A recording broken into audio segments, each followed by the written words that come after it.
is a way of reinforcing skills. Yeah. We have seen some few new universities coming up. What we are trying to say is that opportunities now are becoming diverse. Yeah. There are possibilities that people can venture into, whether in the area of learning into the theoretical part or the scientific part or the engineering and technical part or even just the TVET part, where people have options now to learn a skill and be able to build up an entrepreneurship which give them self-sufficiency. I have noticed in the last 10 years, a lot of Gambians venturing into local productions, you know, like local food. If you go to the supermarkets now, there's a lot of local food going on. You will find local food that is what we call pre-prepared. It's just a matter of quick preparation. You have your findi, you have your rui, you have your chere, you know. You practically have everything pre-prepared for you. You can even cook in less time than you would have cooked. You know, when we were kids, when you had to pound the whole grain of koos to be able to get rui out of it. So what I'm trying to drive at is, I think this is also a sign that economically we are growing.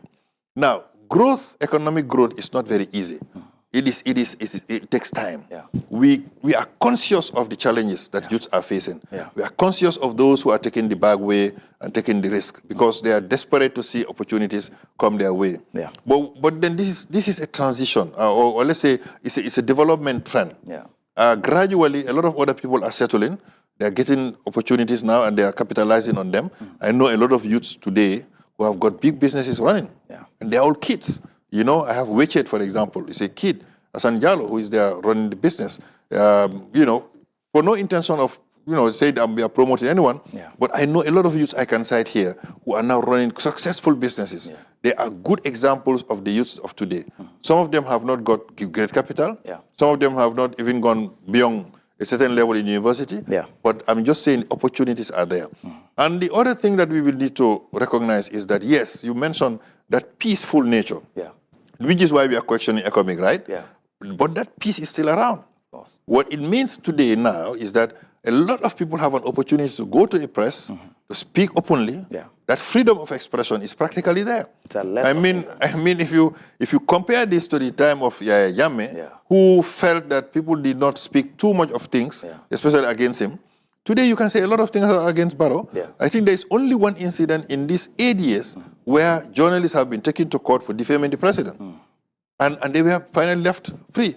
If it was, you know, during certain quarters, they would probably have been going to court or maybe have been locked up even without going to court, you know, or disappeared. So what I'm trying to say is we should appreciate the fact that the Gambia has transformed and that people now can speak freely, they can move around freely. And I think this is all signs of good governance. I mean, governance is not perfect. African governance need to considerably improve. There is absolutely no doubt because we should be seeing far beyond what we are doing. But before you get there, you must first of all build internally. It's like your family.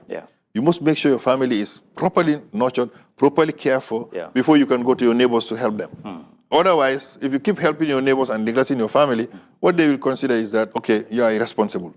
So we have so much work to do, and I think we don't have to see government to be a loner in this. We have to see all of us as responsible to improve the economics of the country, the governance of the country, the image of this country. If we all work together in tandem, it doesn't matter what differences we might have, I believe we will be proud to say that Gambia would emerge as an exemplary country that could be emulated by many others. That's a great one there from you. He says one important thing that the government is not just those in a position of authority. That's one of the errors that we make, Professor, because in Africa, unfortunately, many people think that any man or woman who assumes the seat of the presidency becomes the lone driver of the state, which is wrong. In a democratic system, everyone has a responsibility to ensure that the nation grows, both the public and private sector. So this is the Pan-African Drive. Here with me, Tony Michael Howard, as your host, with a fountain of knowledge that I say here, a museum of knowledge here, Professor Barry, who is sharing his expertise on several areas. Then we delve deeper now into the pitfall of African leadership and its overwhelming effects on the liberty or unionism of this continent of Africa. I always trace back to history in 1963 in the Ethiopian capital, Addis Ababa, where 32 heads of state and government sat there and spoke about the need for the liberty, the independence, the stability of this continent of Africa. But 62 years after that, they are still turning in their graves in tears with disappointment that the current generation of young people, the current generation of African leadership, has not been able to catalyze that very energy they exerted back 62 years ago in Addis Ababa in terms of becoming very independent. Like Thomas Sankara says that he who feeds you controls you. He was the first African leader to have stopped foreign aid, reduce his salary, then remove all of the presidential vehicles and change that into motorbikes, so to speak. That why should I have AC in my office when an average Burkina does not even have a fan in their residence? I don't need that. Now, it begs the question, where did we get it wrong that we've not been able to catalyze the energy or enhance the energy from pioneers of Pan-Africanism like the Julius Nyerere, the William Kanara Shatwa Topman, the Ame Sekou Touré, the Mobutu Sese Seko Kuku Bendo Wasabanga of Congo, the rest of the people. Where did we get it wrong? Yes, a very heavy question, Tony. We have to, as you have rightly said, always revisit history. It is true that when independence, the independent bells, or the bells of independence started sounding in Africa, then the new governments that came out wanted, some wanted really to see that complete independence from their colonial masters.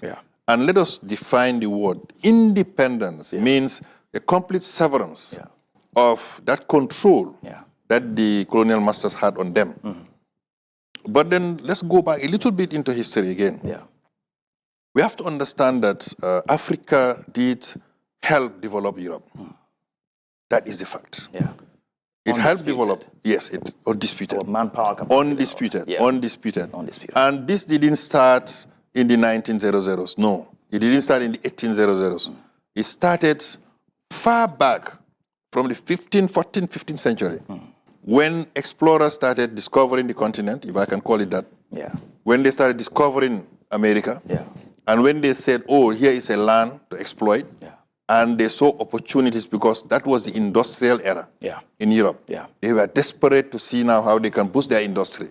You know, they are discovering charcoal, they wanted energy, electricity and all that. They were using petrol, etc., like we were using in Africa here.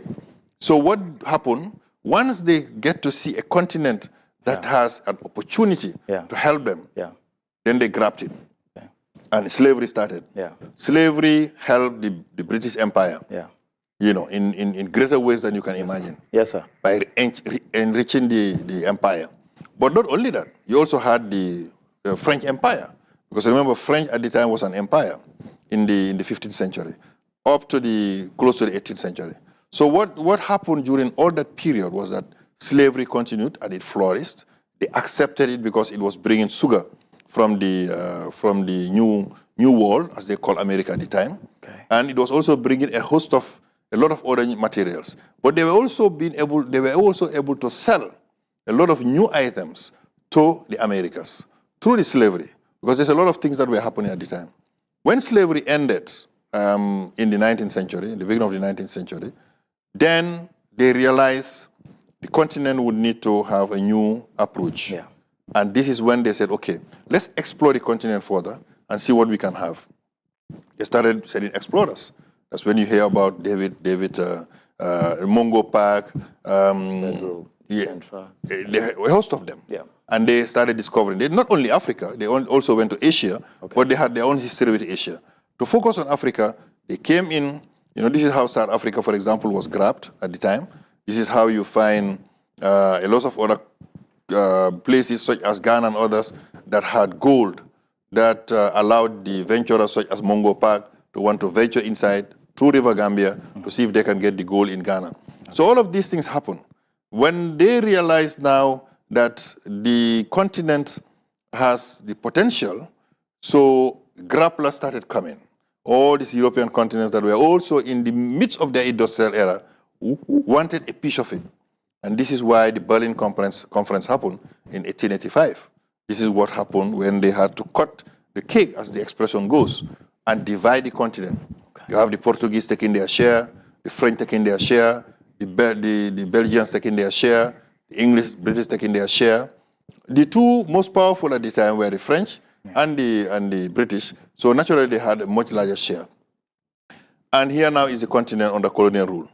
They come in, the English, for example, indirect rule. They just hold a part of the colony, explore the country, the city or the town to see whether there is something else, minerals or anything that they can exploit.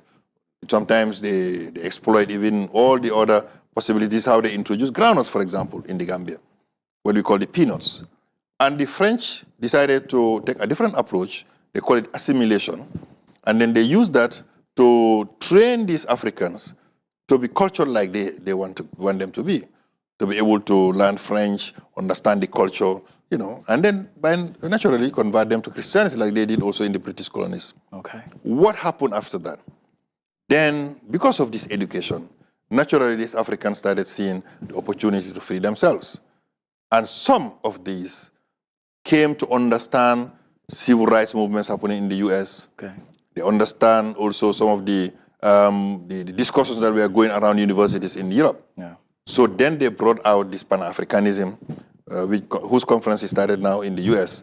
And the idea started being mooted in the UK. And then the whole concept of liberation, of ownership, of wanting autonomy, of independence started emerging. Yeah. The first African states that started getting that independence, that pushed it. I'm not counting Liberia here, because it's a different one where you come from. Okay. I'm not counting Ethiopia because history shows us that Italy attacked them, but they could not subdue them. But let's say the African countries that were finally subdued and were under colonial rule, they eventually started seeking for independence. And some of them started getting it. The Francophones started getting it in 1960, but the Anglophones started earlier. Ghana, 1958, for example. Yeah. And then Guinea-Conakry in the same year. So you have a few other countries that started. And when this happened, some very, let's say, great leaders, among them Kwame Nkrumah, you mentioned, thought that it is high time that the continent begins to come together, inspiring himself from what happened in the US, where like-minded individuals came together and created a united front on the continent, a kind of a federal kind of government. And that idea was mooted. Haile Selassie accepted it and then hosted in 1963 the first convergence of leaders. And we know the history. They arrived, they discussed. Kwame Nkrumah was very passionate. Anybody who listens to him speak at the time would see that energy into him. And he said, if the African continent is not united, then there is no need to have independence, even for Ghana. The idea was, we have resources, we have the opportunities as one continent to come on together and be a power force against all the others, America and Europe. But that would not tell well. No, not at all. Yeah, because those who knew they had to depend on Africa to continue to resource them in the height of their industries would find it difficult to accept. So naturally, you know what happened. The CIA came in. They have been credited to have created a lot of coups where many leaders have been killed. Yeah. Be it in Congo, Patrice Lumumba died because of that. Kwame Nkrumah was deposed. He had to die in exile in Guinea-Conakry. And then you have many others, be it in Togo, many other countries. Yeah. They died. Only those who are in the Francophone system and who accepted what we call the Francophone agreement of what we call an independence under French rule were the ones who were saved. So practically what happened was the leaders at the time had to subdue, to accept, to be still under some kind of remnants of that colonial control, which eventually was coined as neocolonialism, that allowed them to survive. Some of them said, okay, this is an opportunity for us to probably transit, but others were practically enjoying that opportunity because with that kind of privilege, they were enjoying certain things coming from the colonies, but at the detriment of their own countries. Military rule started coming in Africa, and we have seen how history has evolved. Some countries never got out of it. Others, the disparity between the states and the people continued to grow. Dictatorship didn't help much. Where South Korea started in the 1950s with a GDP that is equivalent to that of the Gambia or that of Ghana, after 50 years, they have become a super economic power today, exporting Kia, exporting Hyundais, exporting Samsung, and Africa is still grappling with emerging from their natural resources that they are still giving out at pittances to the colonial masters. Prof, I will hold you right there. We're going to have a quick break, and once we will have returned, then we can go deeper into tonight's conversation. It's already getting very beautiful. We'll take a quick break, and we get back shortly. Thank you. Is a technical problem or just a technical?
It says this is a platform that is meant to build bridges between and amongst Africans. Remember that it says that until Africans learn to own their own problems, find their own solutions, they won't be able to write their own stories. That's the essence of the Pan-African drive here, building bridges between and amongst Africans. And tonight we're so blessed to have, like I described, in a fountain of knowledge, if you like, a museum of knowledge. That's Professor Barry, who is offering his expertise on different areas concerning the African leadership and its pitfall, as well as its overwhelming trickle-down effect on the African continent.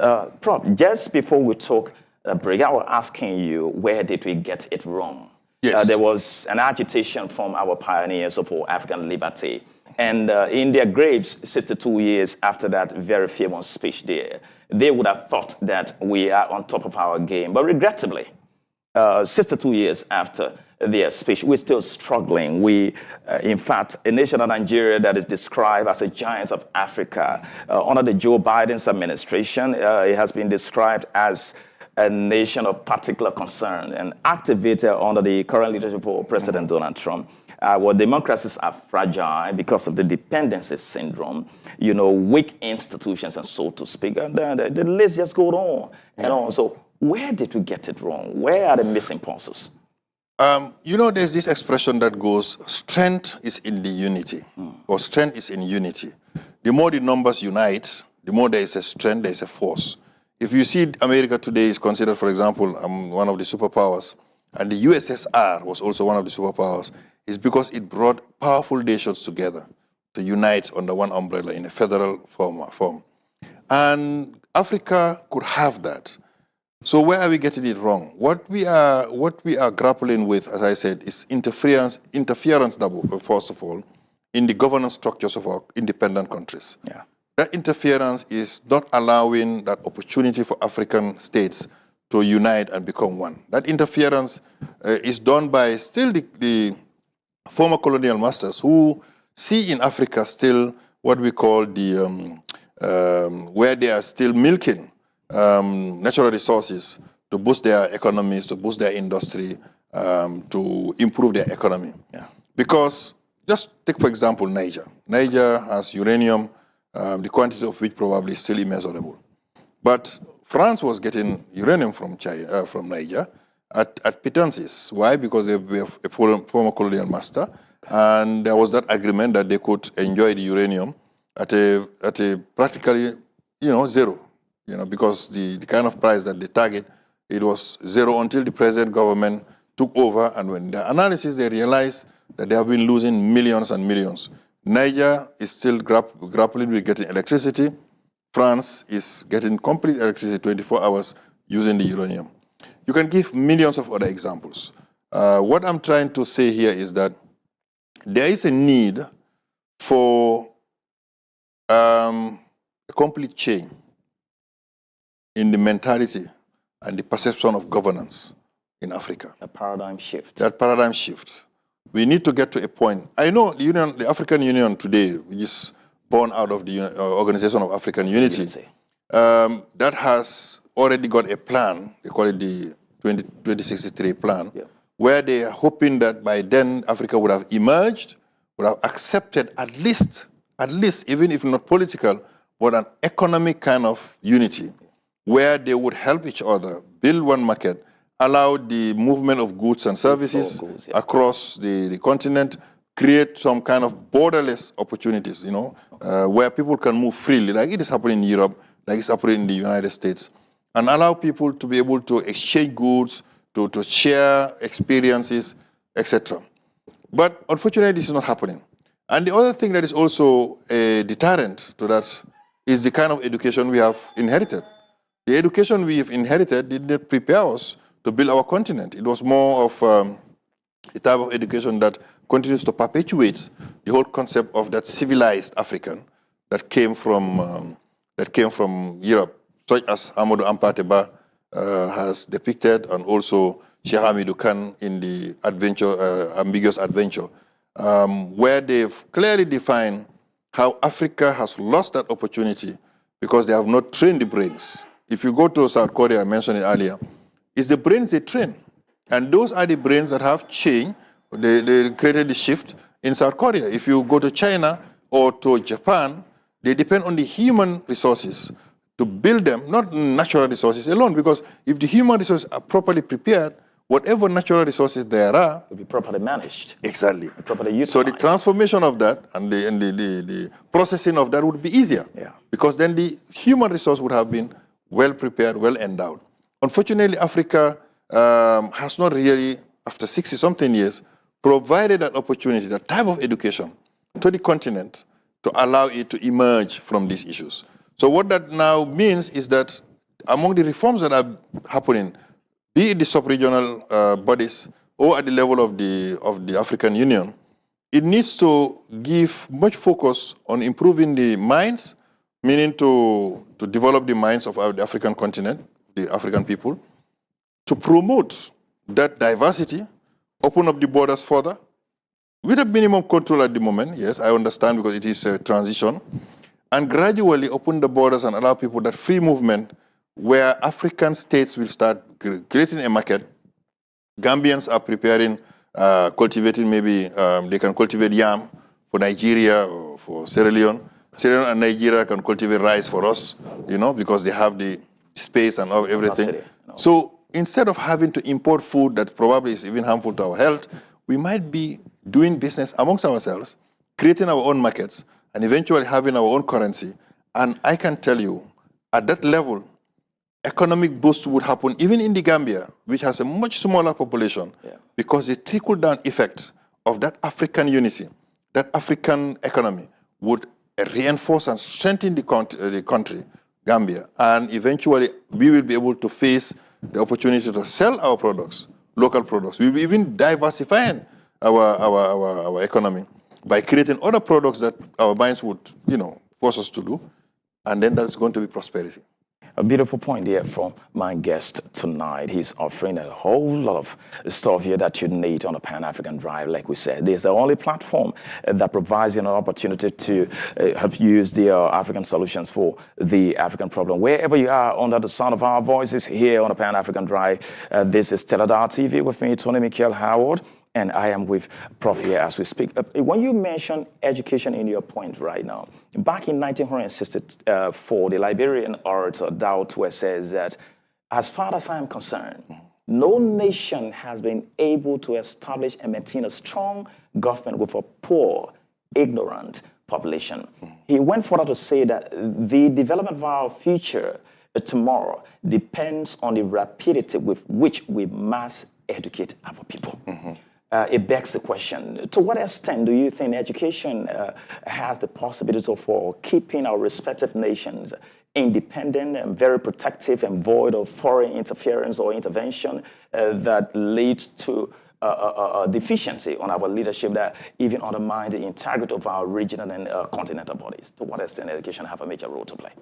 That's very interesting, because first of all, if you leave the education in the hands of others to control and manage for you, naturally what happens is that the type of education they give you would be an education that's not going to be to their detriment. Okay. What I'm driving at is that we inherited a colonial education, colonial system of education. Okay. And I'm sure many of the African countries, they didn't bother to do serious educational reforms that would now align with the needs of their countries. Like China did, like, as I mentioned, South Korea did, like Singapore did.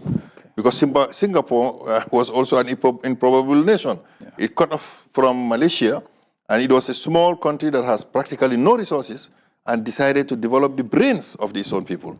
If you go to Singapore today, it's one of the fastest growing economies, if not even the greatest economy. Yeah.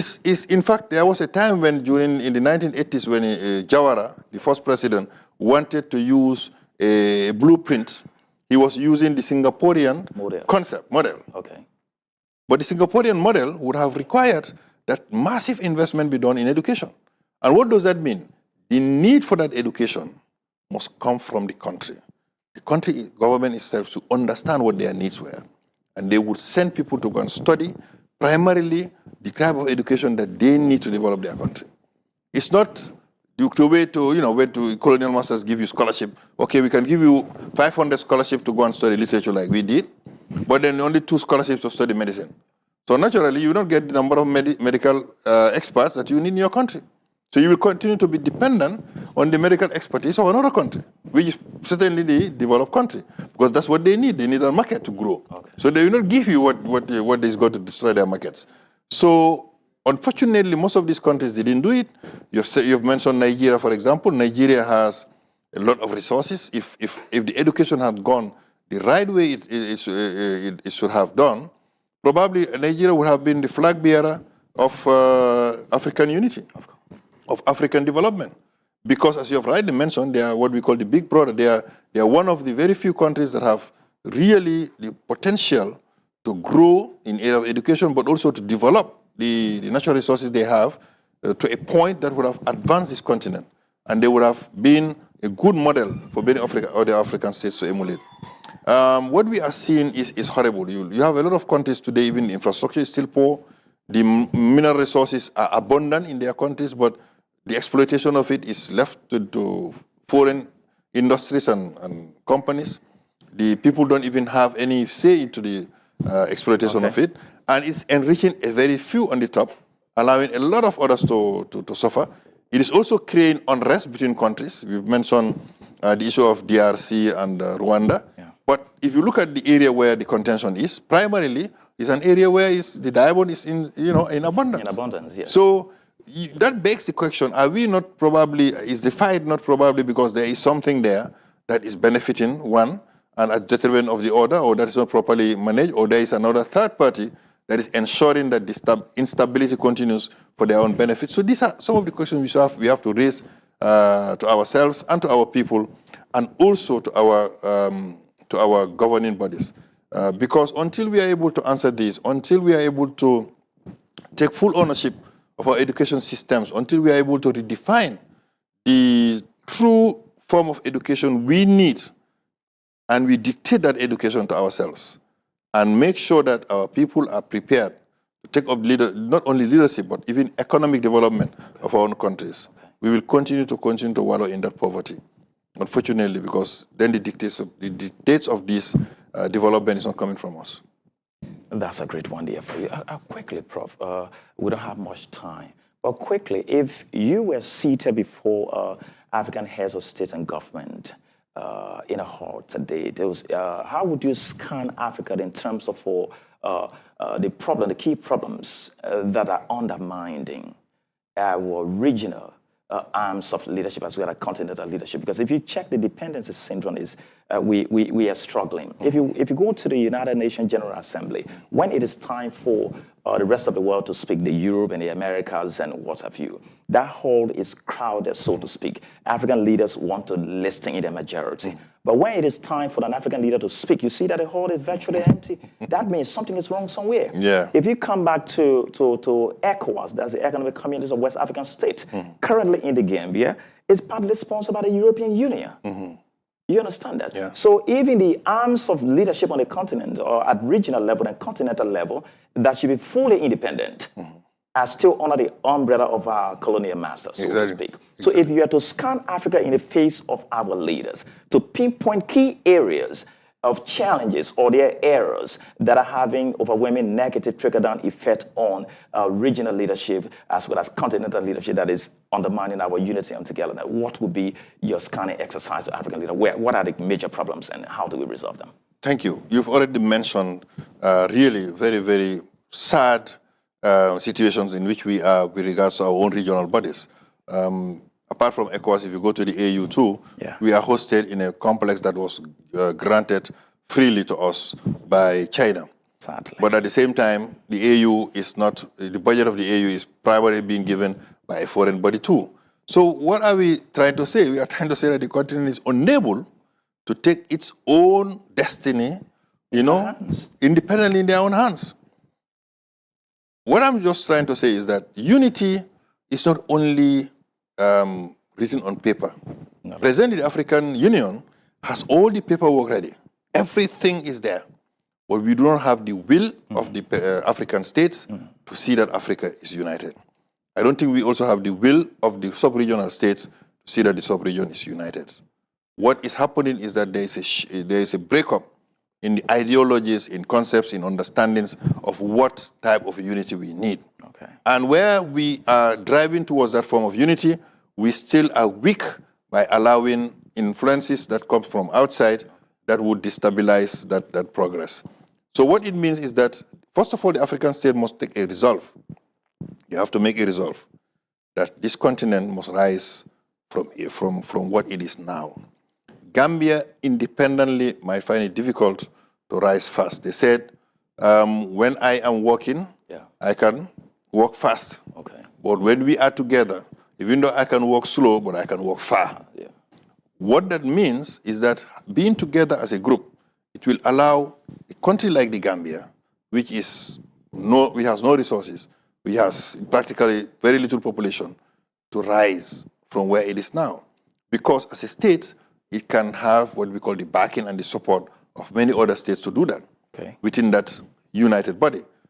Country like Nigeria or South Africa or Ethiopia that have already advanced in many other areas can consolidate in those strengths they have, and that can have a trickle-down effect on many other countries.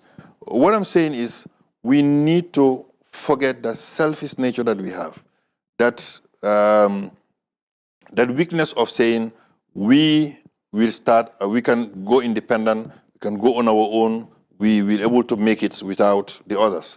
That is not true. What is the use of going to the UN? If at the UN, one, when you are speaking, nobody's there. Two, what you say is practically repetitive. Every year round, whatever plea you make is not even listened to. I mean, I would say, look, why not Africa create its own UN here? I mean, say, okay, you know what? You can keep your UN, we will keep our UN. It's probably a drastic step coming from a diplomat. But look, at some point, we need to wake up and realize that we are not always obliged to conform when conforming does not give us any progress. When we conform, we are not seeing anything that is of benefit to us. So at some point, we have to be, we have to take the bull by the horns and say, you know what? We are ready for a severance. If there is no advantage to our belonging, in any particular body. Why should you want to be in a body where you have no advantages? They pick you in the numbers to make it credible. But whatever is done is not your advantage. Whatever is done is not your benefit. Whatever is done is the benefit of a very few. Why should it be the case? So Africa, I think, must build its own institutions first. The ECOWAS must be strengthened as a sub-regional body. It must also filter towards the AU to be strengthened as a sub-regional body, as a regional body. And Africa would be the most powerful continent that I can predict now if all the countries in Africa agree to unite in purpose to unite in strength. They don't have to dismantle their structures. They have to first agree to say, we know what, economically we need to build an economic model as a united front amongst us, and then build it from there. They can also build a military might, a federal military that can stand to defend the continent of its own. So eventually what will happen is that it will bring a new lease of life to what we will call the African model. And most probably, all the other continents will start looking up to us as a potential force to reckon with. That's a beautiful one there from you. I'm afraid we are not too far from the end of this program. But Prof, just before we take leave of you, I want you to spend at least 45 seconds to a minute to speak to the Gambian populace ahead of the 2026 general and presidential elections.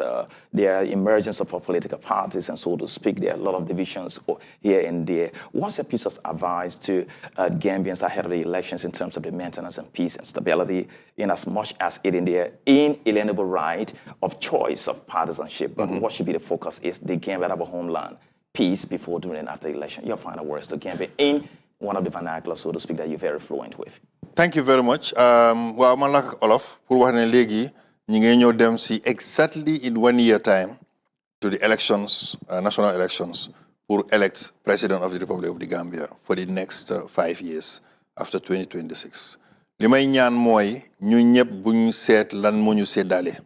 Li ñu séddale war naa mën a bëri waaye li ñu boole moo gën a ëpp doole.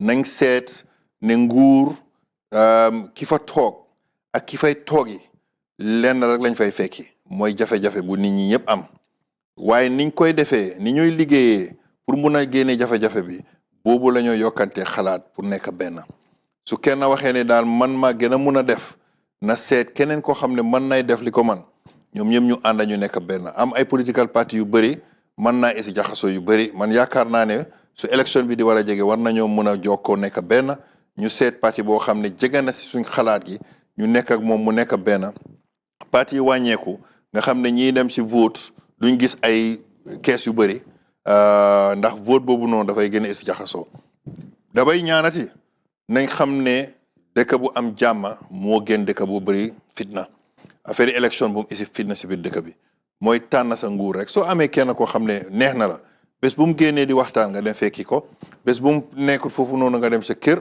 nga toppatoo sa soxla nga bañ a jóg di ay wax yoo xam ne dafay isi ay fitna maa dafay isi ay jaxasoo may dafa isi ay seddaare dëkk bi war koo mën a man jël te xam naa ne suñ bàyyul xel mën naa isi tamit ay fitna yoo xam ne ñun ñëpp duñ ko antan kon nag loolu la ñooy ñaan Gambien si yëpp di leen gërëm di leen sant di gërëm nag suma xarit mooy Tony koo xam ne moo ñu invite fii di wax affaire yi jokkoo nekk benn def intégration muy Gambie ak Sénégal muy Gambie si boppam muy Africa.